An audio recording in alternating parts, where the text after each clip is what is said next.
Kalau penghasilan adalah kelebihan pendapatan atau revenue atas beban atau expense dan kerugian yang terkait padanya untuk suatu periode. Jadi pendapatan dan penghasilan itu beda. Pendapatan itu istilahnya penjualan, gampangannya kasarannya itu penjualan.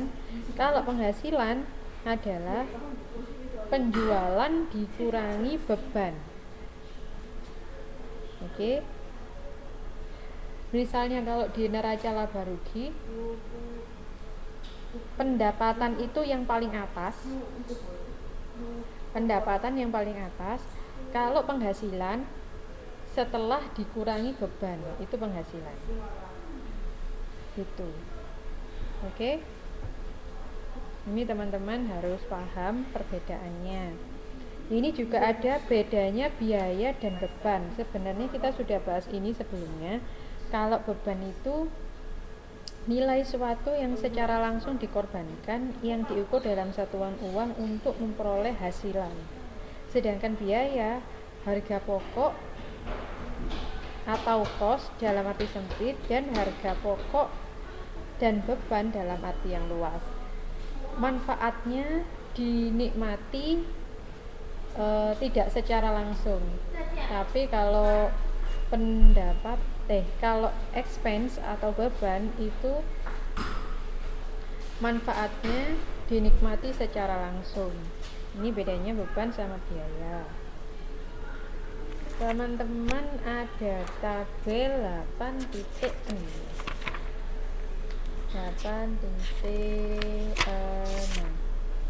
Nah, ini pola pikir pengimbuhan dalam struktur bahasa Indonesia. Jadi, misalnya yang pertama, kata dasarnya itu sedia. Kalau dalam tingkah berarti menyediakan atau bersedia. Pelakunya berarti penyedia. Prosesnya disebut penyediaan, hal atau tempat persediaan, hasilnya adalah sediaan. Jadi selama ini kita kan sering menulis akunnya itu persediaan bahan baku misalnya gitu. Sebenarnya itu nulisnya enggak gitu.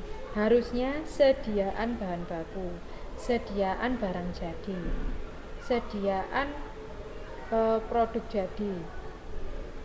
Jadi bukan persediaan tapi sediaan. Seperti itu. Nah, nanti setelah belajar modul ini mungkin teman-teman silakan mulai mengoreksi atau mulai menyesuaikan istilah-istilah akuntansi yang selama ini keliru. Oke. Nah, ada tabel 8.7 ini dibandingkan yang rancu dengan yang sebaiknya atau yang benar. Yang kiri yang salah, yang kanan yang benar. Oke. Misalnya yang pertama, jualan. Jualan, bukan penjualan. Oke. Terus belian, bukan pembelian. Sediaan, bukan persediaan. Jadi mulai saat ini silakan teman-teman belajar menyesuaikan istilah akuntansi yang benar. Ya, oke ya. Ini contohnya. Biaya produksi dan biaya pabrik. Biaya produksi dan biaya pabrik juga tidak sama. Kalau biaya pabrik atau manufacturing cost, biaya yang terjadi di pabrik periode sekarang terdiri dari bahan baku, tenaga kerja langsung, dan overhead pabrik. Kalau biaya produksi, harga pokok produk jadi ditambah sediaan produk dalam proses akhir. Nah, harga pokok produk atau product cost, semua biaya yang berkaitan dengan barang yang diperoleh.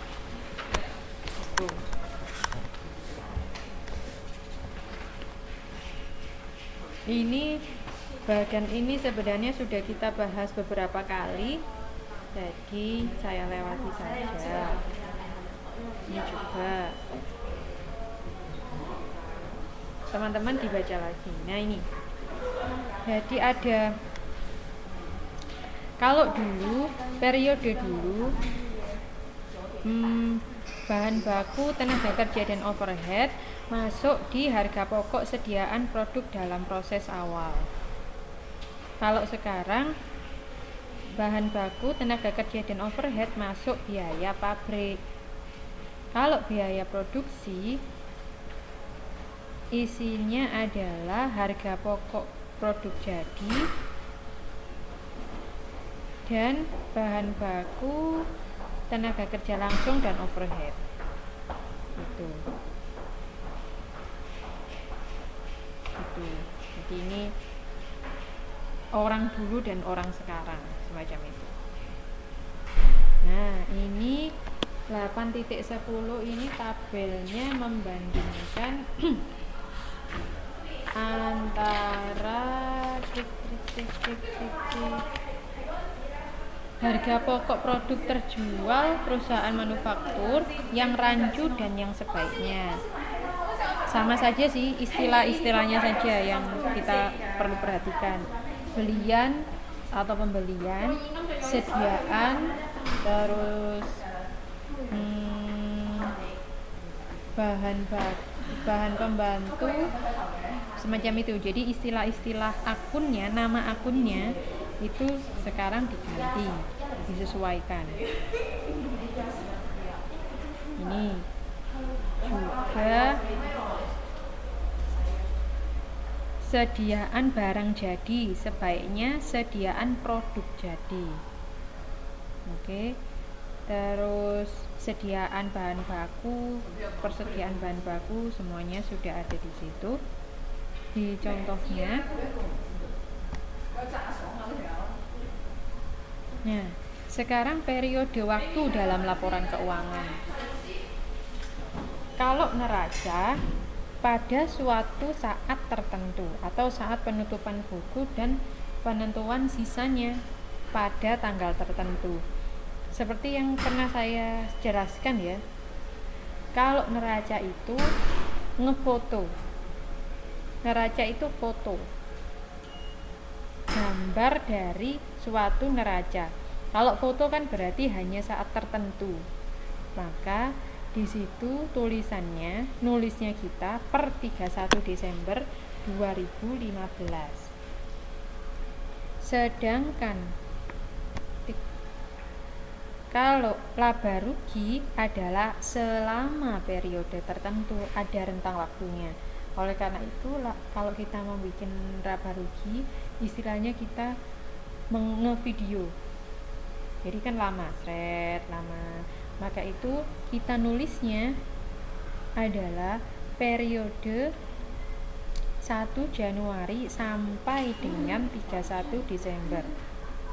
Atau tahun berakhir 31 Desember 2015. Semacam itu. Jadi cara penulisannya juga harus betul. Jangan kebalik-kebalik. Oke. Bedanya cara penulisan judulnya, neraca dan laporan laba rugi. Yang ketiga, penanggalan laporan laba rugi belum tepat. Sebelum terima kasih. Perbedaan neraca dan neraca lajur. Neraca laporan resmi dan salah satu hasil akhir dari proses akunting. Sedangkan neraca lajur bukan laporan resmi, melainkan kertas kerja untuk menyusun laporan keuangan. Contoh penanggalan neraca dan neraca lajur yang kurang tepat ada di modul. Terus ada contoh penanggalan yang tepat. Jadi teman-teman bisa lihat di situ.